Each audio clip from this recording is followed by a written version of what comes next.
Bonjour à tous, veuillez vous inscrire pour recevoir nos nouvelles quotidiennes.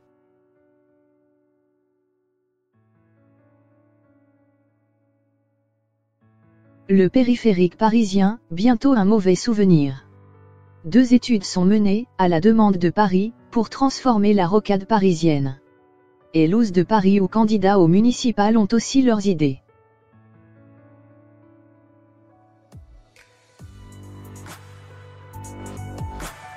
Ces heures aussi semblent compter.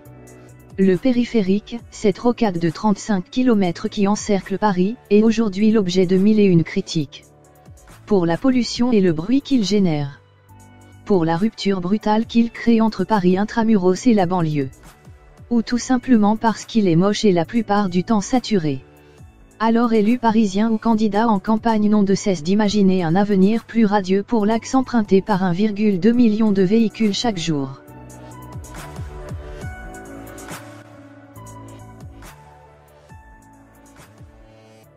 Dernier en date, Gaspard Gentesser, candidat au municipal à la tête du mouvement parisien. Ce dernier envisage la destruction pure et simple du périphérique. Cette balafre est une aberration, affirme-t-il. Il propose de le remplacer par des espaces verts, des logements, des équipements publics, des commerces et des bureaux. Un chantier qui pourrait s'étaler de 2023 à 2038. Quant au trafic de transit, national et international, il suggère de le reporter sur une francilienne qui serait doublée pour passer à 4x4 voies.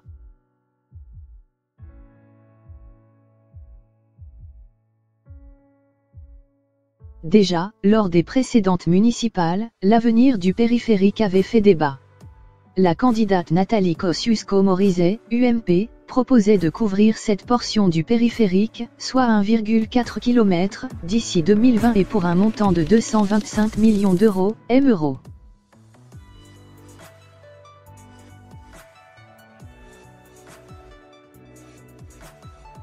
Les élus de la majorité parisienne ne sont pas en reste quant à l'avenir de leur autoroute urbaine.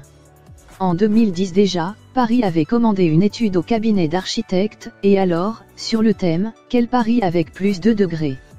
Les spécialistes avaient alors imaginé, à la place du périphérique, des parcs et des logements reliés par des promenades aux villes limitrophes en 2050.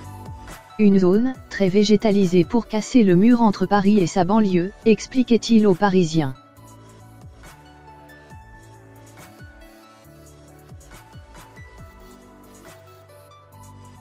Christophe Najidowski, adjoint au transport, rappelle, lui, régulièrement, l'idée d'en faire un boulevard urbain, ponctué de feux rouges, avec des transports en commun et pourquoi pas des véhicules autonomes.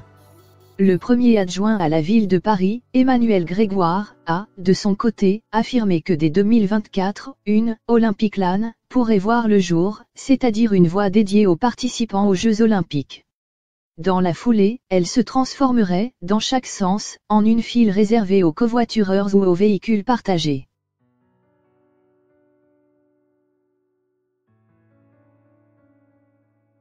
Le sujet est déjà dans les mains de spécialistes. Les 4 équipes retenues pour la consultation internationale du Forum métropolitain sur le devenir des autoroutes et axes structurants du Grand Paris doivent elles aussi, d'ici un mois, donner leur vision du futur périphérique. Enfin, une mission d'information et d'évaluation, composée d'élus parisiens et intitulée « Le périphérique, quelle perspective de changement ?», planche depuis septembre dernier sur les évolutions possibles du périph'.